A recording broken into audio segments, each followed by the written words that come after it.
नमस्ते. गटामध्ये आपलं खूप मोठं जुनं काम आहे. तसं तुम्ही जळकी सदस्य किंवा पाठीमागं राजन पाटील गटाकडून सुद्धा खूप मोठं काम केलं. काय सांगाल आपण? मी एवढंच सांगेन, की हे जे जिल्हा परिषद पंचायत समिती ही जी निवडणूक आहे, ही निवडणूक म्हणजे मिनी मंत्रालयाची निवडणूक. मिनी मंत्रालय म्हणजे सर्व शेतकऱ्याचं आशास्थान आहे. आणि ह्या भाजप सरकारने आत्तापर्यंत अनेक योजना आणल्या, की गरीब, श्रीमंत शेतकऱ्यापर्यंत सगळ्या पोहोचवल्या. आणि मी आयुष्यात माझ्या या 10 वर्षात ही सरकार बघतोय, की आतापर्यंत गोरगरिबाला धान्य फुकट वाटप, शेतकऱ्याला हिरीचं अनुदान 5-5.5 लाखांना वाटप, नुकसान भरपाई झाली म्हणून नुसतं छोटंसं आंदोलन झालं तर त्या तालुक्याचं नुकसान भरपाई शेतकऱ्याला भरून देणं, शेतकऱ्याचे कर्ज माफ करणं. लाडकी बहीण योजना आहे त्यामध्ये आहे. त्याच्यामध्ये त्याच्या मॉडिफिकेशन व्हावं असं आणखी तुम्हाला काय वाटतंय का? त्याच्यामध्ये आम्हाला आणखीन एक असंच वाटतं, की शेतकऱ्याला जी आता सरकार वीज देतंय. आता त्यांनी सौर ऊर्जा जी विजेची योजना आहे, त्या योजनेला त्यांनी चांगली गती द्यावी शासनानं.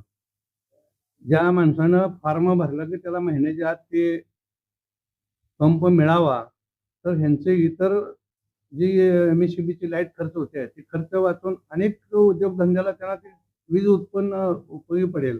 आणि शेतकऱ्याला त्यांनी दिवसा लाईट द्यायला पाहिजे. आता शेती कशी आहे, गड्याच्या जीवावर शेती आहे, पण गडी मिळत नाही. दिवसा मिळत नाही तर रात्री गडी दारा धरणार किंवा मोटर चालू बंद करायला गडी मिळत नाही शेतकऱ्याला. त्यासाठी त्यांनी आता जी कधी 12ला लाईट देते, सकाळी 8 पत्र देते.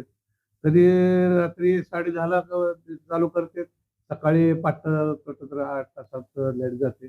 ही जी लाईट आहे ती त्यांनी दिवसा द्यावी. कारण आता विजेचा शेतकऱ्याच्या वीज पंपाचा खर्च लाईट बराच लोड कमी झालेला आहे.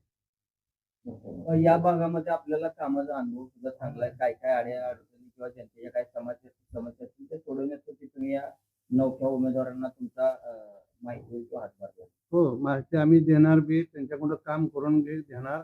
पण जनतेला माझी एक विनंती अशी असणार आहे, की हे उमेदवार कसे आहेत, हे जे जनतेनं पारख करायचे आहे. आणि समोरचे उमेदवार तुमच्याकडं असं सोलापूर जिल्ह्यातल्या हजेरीत महिला लावून इथं हे वाटायला लावणं, म्हणजे इथं काही लोकच नाही, ते मतदार कोण नाही ते. त्यांना तिथनं पगार देऊन आणायचं आणि इथं पत्रिका, पॉम्पलेट वाटायला लावायचं. का ह्या गावातल्या त्या गावातल्या कार्यकर्ते ह्यांच्याकडे नाहीत का? असं त्यांनी मुळीच करायला नाही पाहिजे होतं. ते असं केलंय त्यांनी. आणि आम्ही स्वतः मतदारापाशी जाऊन त्यांना विनंती करू, की सरकारनं तुमच्या कुठल्या योजनेला नकार दिलेला आहे किंवा तुमच्या कुठल्या मागणीला नकार दिला आहे, ते तुम्ही बघा. आणि हे शासन काय करतंय जनतेसाठी ते बघा. आणि हे उमेदवार कुठल्या स्वभावाचे आहेत, उमेदवाराची पारख करून तुम्ही मतदान करा. म्हणून तुम्ही भाजपला चांगल्या प्रकारे मतदान केलं पाहिजे, अशी आमची शेतकऱ्यांना, गोरगरिबांना विनंती राहील. आज पतोर कुठल्याही झोपडपट्टीत 4 घरकुलं, 2 घरकुलं, 5 घरकुलं, 10 घरकुलाच्या वर ह्या घरकुला नव्हती. पण ह्या 10 वर्षात घरकुलाचं इतकी घरकुलं येते, ती जागा नाही, बांधणार नाही म्हणून असेच घरकुलं उलटी माघार चाललेत. पण शासनाकडून काय त्याला अनुदान कधी कमी नाही. असं कधीच घडलं नव्हतं. ह्या 5 वर्षात तर शासनाने एवढं दाखवून दिलंय, की आम्ही शासन तुमच्या गोरगरिबाच्या पाठीमागे आहोत. या भागामध्ये आणखीन अडचणी किंवा काय समस्या असेल ते तुम्ही सांगू शकता. त्या भागातल्या अडचणी आता बी उमेदवारांनी सांगितल्या, तर त्याच जवळपास अडचणी आहेत. शेतकऱ्याचे रस्ते, लाईट, पाणी या मूलभूत सुविधा शेतकऱ्यांना आणि कामगारांना सरकारकडून मिळतात, त्या अशाच मिळत राहाव्या. आणि याच्यामध्ये काही सरकार अजून रोज सुधारणा करते, कशा पद्धतीने शेतकऱ्यापासून आपण पोहोचायचं, कशी योजना सगळ्यापाशी जाईल. ह्या शेतकऱ्याचं म्हणजे सरकारचं म्हणजे एक विशेष आहे, ही कुठल्याही जाती धर्माला वगळून कुठली योजना काढलेली नाही. सगळ्याला सरसकट योजना देतात. आता पहिलं काय होतं, एवढ्या शेतकरी मोठा त्याला नाही, एवढं पगारदार आहे त्याला नाही. परंतु आता सरसकट सगळ्याला ह्या योजना सरकार द्यायला लागलंय. म्हणून सर्व जनतेनं शासनाचा विचार करून कमळाच्या फुलावर मतदान टाकून या दोन्ही उमेदवाराला प्रचंड मतानं निवडून द्यावं. आणि आम्ही बसणार नाही निवडून आल्यावर.